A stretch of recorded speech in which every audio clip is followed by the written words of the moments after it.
సాక్షి విష ప్రచారం ఎక్కడ దాకా వెళ్ళిందంటే పసిపిల్లల వరకు వెళ్ళింది. అయితే చిన్నపిల్లల పైన కూడా రెడ్ బుక్ ప్రయోగిస్తున్నాడు లోకేష్ అంటూ మాట్లాడుతున్న సాక్షి వార్తల్ని ఎలా చూడాలి? అయితే ఈ అంశంపై మనతో పాటు సీనియర్ జర్నలిస్ట్ కనకదుర్గ వడ్లమణి గారు ఉన్నారు. వారిని అడిగి తెలుసుకుందాం. మేడం నమస్తే. నమస్తే అండి. సాక్షిలో వచ్చేటువంటి ప్రతి ఒక్క వార్త కూడా ఫేక్ వార్త. అది కూటమి ప్రభుత్వం వచ్చిన తర్వాత ఇంకా పూర్తిగా ముదిరి ఏదో అంటారు కదా, తొండ ఊసరి వెళ్ళయింది అన్నట్టుగా తయారైంది. ఇప్పుడు చూసుకుంటే పిల్లల పైన కూడా రెడ్ బుక్ని ప్రయోగిస్తున్నాడు లోకేష్ అంటూ మాట్లాడుతున్నారు. ఎందుకు రెడ్ బుక్ అంటే అంత భయపడుతున్నారు? నిజంగా పిల్లలపై ఎలాంటి రెడ్ బుక్ని ప్రయోగించారంటే ఏం చెప్తారు? పిల్లల మీద రెడ్ బుక్ ఏంటండి, వాళ్ళకేదో పిచ్చి పట్టి వాళ్ళు మాట్లాడతారు. సాక్షి వాళ్ళకి న్యూస్లు లేవు. అసలు సాక్షి ఛానల్ ఎంతమంది చూస్తున్నారు ఫస్ట్ చెప్పండి మీరు? ఈ పనికిమాలిన వార్తలు వేసి వాళ్ళు వ్యూస్ పెంచుకుందాం అంటే వాళ్ళకేం వ్యూస్ పెరగవు దానివల్ల. అది అర్థం కావట్లా. వాళ్ళకుండే యాంకర్స్ని మార్చుకోమనండి, స్క్రిప్ట్ రైటర్స్ని మార్చుకోమనండి. కొంచెం ఏం జరుగుతోంది ప్రపంచంలో, ఆంధ్రప్రదేశ్లో ఏం మంచి జరుగుతుందో కళ్ళు పెట్టి చూసి ఆ వార్తలు ఇమ్మనండి. ముందు 2-3 యాంకర్స్ని తీసేస్తే ఆ ఛానల్ బాగుపడుతుంది ఫస్ట్. ఎందుకంటే వాళ్ళు ఏదో జగన్మోహన్ రెడ్డి ఆవహించినట్టు వీళ్ళు మాట్లాడేస్తూ ఉంటారు, భరించలేకపోతున్నాం మనం. చూసే వాళ్ళకు కూడా ఒక ఏమన్నా వెగట వస్తుంది వాటి మీద. ఇక్కడ మీరు రెడ్ బుక్ అంటున్నారు. అసలు రెడ్ బుక్ అనేది మీ కళ్ళకి ఎందుకు? అది ఒక ఏమనాలి మనం, భూతం కూడా కాదండి. ఒక భూతం కావచ్చు, యమధర్మరాజు చేతిలో చిత్రగుప్తుడు చిట్టాలాగా ఉంది వాళ్ళ ప్రాణానికి. అంటే వాళ్ళు తప్పు చేసి ఉంటారు కదా. నువ్వు తప్పు చేసినప్పుడు నువ్వు భయపడాలి, నువ్వు తప్పు చేయలేనప్పుడు నువ్వు ఎందుకు భయపడతావు? అసలు పిల్లలకి రెడ్ బుక్కి సంబంధం ఏంటి? మీరు ఇందాక అన్నట్టుగా అసలు వీళ్ళకి ఏం మాట్లాడుతున్నారో వాళ్ళకి అర్థం కావట్లా. అసలు రెడ్ బుక్ అనేది ఆయన ఎందుకు తీసుకొచ్చారు? మీరు ఎన్ని అట్రాసిటీస్ చేస్తే అవన్నీ నోట్ చేశాడు అంతే. ఎవరెవరిని ఇబ్బంది పెట్టారు, ఎట్లా అన్యాయంగా కేసులు పెట్టారు, ఎలా అరెస్ట్ చేశారు, అరెస్ట్ చేసిన వాళ్ళు ఎవరు, అరెస్ట్ అయిన వాళ్ళు ఎవరు, అవి ఆయన నోట్ చేసుకున్నాడు. ఏమంటే డైరీ రాసుకునే హక్కు ఎవరికైనా ఉందండి. ఇప్పుడు నేను కూడా నన్ను ఎవడైనా ఏదైనా అంటే నేను నోట్ చేసి పెట్టుకుంటాను కదా. అది మైండ్లో పెట్టుకోవచ్చు, లేదో పేపర్ మీద పెట్టుకుంటా.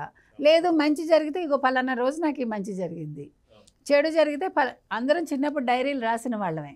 ఇప్పుడు డైరీ కల్చర్ తగ్గిపోయింది నన్ను అడిగితే. అయితే మనం చూసుకుంటే యువగలంలో అసలుకి రెడ్ బుక్ ఎలా మన ముందుకు వచ్చింది అని చెప్పి అనుకున్నప్పుడు, యువగలంలో నారా లోకేష్ గారు వెళ్తున్న సందర్భంలో అడుగడుగున ఆంక్షలు, ఏదైతే సౌండ్ వెహికల్ని తీసేయడం కావచ్చు, స్టేజ్ వేయనీయకపోవడం కావచ్చు, ఆఖరికి స్టేజ్ లేదని చెప్పి స్టూల్ మీద నించుంటే స్టూల్ లాగేసుకోవడం కావచ్చు, చేతిలో ఉన్న మైక్ లాగేసుకోవడం కావచ్చు, ఇవన్నీ జరుగుతున్నటువంటి సందర్భంలో ఓన్లీ రెడ్ బుక్ అప్పుడు మనకు కనిపించింది. ఏంటి అంటే ఒక చేతితో కాన్స్టిట్యూషన్, ఇంకో చేతితో రెడ్ బుక్ పట్టుకొని కాన్స్టిట్యూషన్ని ఎవరైతే సక్రమంగా అమలు చేయడం లేదో వాళ్ళు, ఎవరైతే కాన్స్టిట్యూషన్కి అడ్డు వచ్చే వాళ్ళు ఉన్నారో వాళ్ళ పేర్లు మాత్రం రాస్తున్నారు. సో కాన్స్టిట్యూషన్కి అడ్డు ఎవరైతే వస్తారో, చట్టానికి ఎవరైతే వ్యతిరేకంగా తిరిగితే వాళ్ళ పేరు రాసుకోవడం తప్పు కాదు, దాన్ని రెడ్ బుక్ అంటున్నారు. కానీ ఇక్కడ చిన్నపిల్లలకు సంబంధించి ఏదన్నా ఉందా అంటే అక్కడెక్కడ కనిపించడం లేదు. కానీ ఎందుకని ఇంత భయపడుతున్నారు అంటే ఏం చెప్తారు? జగన్మోహన్ రెడ్డి ఉలికి పడుతున్నాడండి ఆయన. అసలు అర్థం కావట్లా ఆయనకి. మీరు ఇందాక చెప్పినట్టుగా రాజ్యాంగాన్ని ఎవరైతే సక్రమంగా అమలు చేయట్లేదో అలాంటి వాళ్ళ పేర్లు ఆయన నోట్ చేసుకున్నాడు. మీరు ఇందాక అన్నారు యువగళం పాదయాత్ర ఏదైతే ఉందో అప్పుడు అడుగడుగునా మీరు ఎందుకు ఆంక్షలు పెట్టారు? ఇప్పుడు ఆయన పప్పు అన్నారు, ఆయన ఏం పనికిమాలిన వాడు అన్నారు ఎవరిని, లోకేష్ని. ఆయన ఏంటో ఆయన నిరూపించుకున్నాడు. మీరు అసలు మాట్లాడటానికి లేకుండా మీ నోళ్ళన్నీ మూసుకుపోయేలాగా మీకు బుద్ధి చెప్పాడు. మంచి మెజార్టీ తెచ్చుకున్నారు, తను చక్కగా మాట్లాడుతున్నారు, చక్కగా చేస్తున్నారు. ఈ 100 రోజులు ఆల్మోస్ట్ పాలనలో తనేంటో తను కూడా తండ్రి తర్వాత ఒక డిప్యూటీ సీఎం తర్వాత నారా లోకేష్ పేరు, తర్వాత మనం చూసుకుంటే మళ్ళీ మన నిమ్మల రామానాయుడు పేరు వినిపిస్తుంది, నాదెండ్ల మనోహర్ పేరు వినిపిస్తుంది. అంటే చేసిన వాళ్ళ పేర్లు మనం చెప్తాం. అంటే చక్కగా 100 రోజుల్లో ప్రభుత్వానికి ప్రజలకి మధ్య రిపోర్ట్ కార్డు అనుసంధానం చేస్తూ చక్కటి రిపోర్ట్ కార్డ్స్ ఇచ్చారు. మీకు ఆయన 95 గుర్తు చేశారు, మీకు గుర్తుంటే 95 కాదండి, ఆయన 99లో కూడా ఇదే రిపోర్ట్ కార్డ్స్ మేమందరం రాసిన వాళ్ళవే రిపోర్ట్ కార్డ్స్. అంటే రిపోర్ట్ కార్డ్స్ ఏమేంటి మొత్తం తయారు చేస్తాం అప్పట్లో జర్నలిస్టులుగా. కాబట్టి ఆయనది ఎప్పుడూ కూడా పరిపాలన ఎలా ఉంటుంది అనే దానికి రిపోర్ట్ కార్డ్స్ ఒక మచ్చుతున్నగా. మీకు 100 రోజులకే ఇగో 3 నెలల్లో మీ పనితీరు ఇలా ఉంది, ఒక్కొక్క మినిస్టర్ది, మీ నియోజకవర్గాల్లో మీరు ఇలా చేశారు, మీరు వ్యక్తిగతంగా ఈ రకంగా ఉన్నారు అని చెప్తే ఇది ఎప్పుడైనా జగన్మోహన్ రెడ్డి చేశాడా? చేయగలిగాడా? వాళ్ళకి వాళ్ళ శాఖల పేర్లే తెలియదు కర్మ. అవును. 2019 నుంచి 2024 వరకు ఏ మంత్రి ఏ శాఖ అనేది వాళ్ళకి అప్పుడు తెలియదు, ఇప్పుడు కూడా తెలియదు. కాబట్టి అది పనితీరు అంటే ఇది. మరి అటువంటి లోకేష్ని ఆయన పాదయాత్ర చేసుకున్నట్టు చేసుకొని మీకు భయం ఎందుకు? ఇప్పుడు ఆయన మీకేం అడ్డు కాదు కదా. మీరే 30 ఏళ్ళు ఉంటామనుకున్నారు కదా. 30 ఏళ్ళు ఉంటామనుకున్న వాళ్ళు ప్రతిపక్షంలో ఉండే వాళ్ళని ఎందుకు అడ్డుకున్నారు? అంటే మీరు ఓడిపోతామని భయం లేకపోతే ఆ రోజు ఎన్నికలకు ముందు మీరు ఎందుకు అలా బిహేవ్ చేశారు? నెంబర్ 1, మీ బిహేవియర్ని ఆయన నోట్ చేసుకున్నాడు. ఆ నోట్ చేసుకున్న దాన్ని వాళ్ళ పిల్లలకు ఆపాదించడం ఏంటి? ఇప్పుడు పిల్లలకి ఏం జరిగింది మీకు తెలుసా అసలు?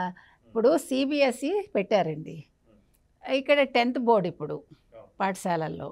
ఈ సిబిఎస్ఈకి అనుసంధానంగా ఈ కొన్ని పాఠశాలలు ఉంటాయి. వాళ్ళకి తెలుగు టెక్స్ట్ బుక్, వీళ్ళకి ఒక కొత్త టెక్స్ట్ బుక్ ఇచ్చారు. ఎవరికి? ఈ 10th క్లాస్ ఎవరైతే చదువుతున్నారో వీళ్ళకి తెలుగు టెక్స్ట్ బుక్ కొత్తది ఇచ్చారు. సిబిఎస్ఈ వాళ్ళకి పాత టెక్స్ట్ బుక్ ఇచ్చారట. అది ఎన్సీఆర్టీ చెప్పలేదు ఈ కొత్త టెక్స్ట్ బుక్ ఇచ్చామని. సో ఇప్పుడు వీళ్ళు మళ్ళీ కొత్త టెక్స్ట్ బుక్ చదవాలంటే ఈ సిబిఎస్ఈ వాళ్ళు కొత్త టెక్స్ట్ బుక్ తెచ్చుకుని 2 నెలల్లో ఆ టీచర్లు పూర్తి చేయాలి. సో ఇది ఎవరి తప్పు? మనకి స్కూల్స్ మొదలై 3 నెలలు అయిపోయింది. నీ హయాంలో జరిగింది ఇది. ఇప్పుడు మార్చి నుంచి జూన్ 12 వరకు ఎవడున్నాడు? మీరే కదా ఉన్నారు. ఇప్పుడు మీరు అసలు సిబిఎస్ఈ గురించి ఎందుకు మాట్లాడతారు? వాళ్ళు ఇంగ్లీష్ మీడియం చదివారా తెలుగు మీడియం చదివారా ఇక్కడ క్వశ్చన్ కాదు అసలు. ఇక్కడ క్వశ్చన్ ఆ టెక్స్ట్ బుక్ ఎప్పుడు పూర్తి చేస్తారు, ఆ టెక్స్ట్ బుక్లో వాళ్ళు పరీక్ష ఎప్పుడు రాస్తారు, బోర్డు పరీక్ష అనేది ఇక్కడ ప్రశ్న. నెంబర్ 1. నెంబర్ 2, ఆయన ఏదో పెద్ద ఉపన్యాసాలు ఇచ్చాడు అప్పుడు జగన్మోహన్ రెడ్డి. పిల్లలు ఏదో విద్య గురించి, తర్వాత టెక్నాలజీ గురించి.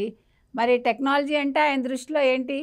ఇలా చేయి పట్టుకు తీసుకెళ్ళి చేయూతనివ్వడం, అంటే చేపలు పట్టించడం అని చెప్పాడు కదా. ఆయన తోపుడు బళ్ళు, పానీపూరీలు, అభివృద్ధి జరగదు, పరిశ్రమలు వస్తే, పెట్టుబడులు పెడితే పరిశ్రమలు రావు, మరి ఆయనే కదా చెప్పాడు. మరి ఆయన సిబిఎస్ఈ గురించి మాట్లాడటం ఏంటి? వాళ్ళు ఇంగ్లీష్ చదువుకుని చేపలు పట్టుకుంటారా? ఇంగ్లీష్ మీడియంలో చదువుకుని పిల్లలు చేపలు పట్టుకుని తోపుడు బళ్ళ మీద ఎవరికి అమ్ముతారు? అమెరికన్స్కి అమ్ముతారా? వాళ్ళు ఉండేది ఆంధ్రప్రదేశ్లో.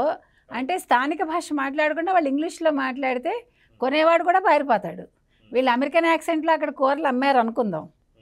అంటే ఆయన మాట మనం చెప్తున్నాం, మన మాట కాదు ఇది. కాబట్టి ఇప్పుడు రెడ్ బుక్ రాజ్యాంగం అన్నదానికిను అసలు ఈ పిల్లలకు ఎక్కడ సంబంధం ఉందో మనకు అర్థం కావట్లా. ఏ రకంగానూ అసలు అర్థం కావట్లా. అసలు రెడ్ బుక్ అంటే ఏంటి ఫస్ట్ అది తెలుసుకో. నువ్వేదో భయపడిపోయి నువ్వు తప్పులు చేసావు కాబట్టి అడుగడుగునా నీ తప్పులు బయటకు వస్తున్నాయి. ఇప్పుడు నందిగం సురేష్ విషయంలో చూడండి, నాకు తెలియదు, నేను మర్చిపోయాను, నాకు గుర్తు రావడం లేదు మాట్లాడుతున్నాడు.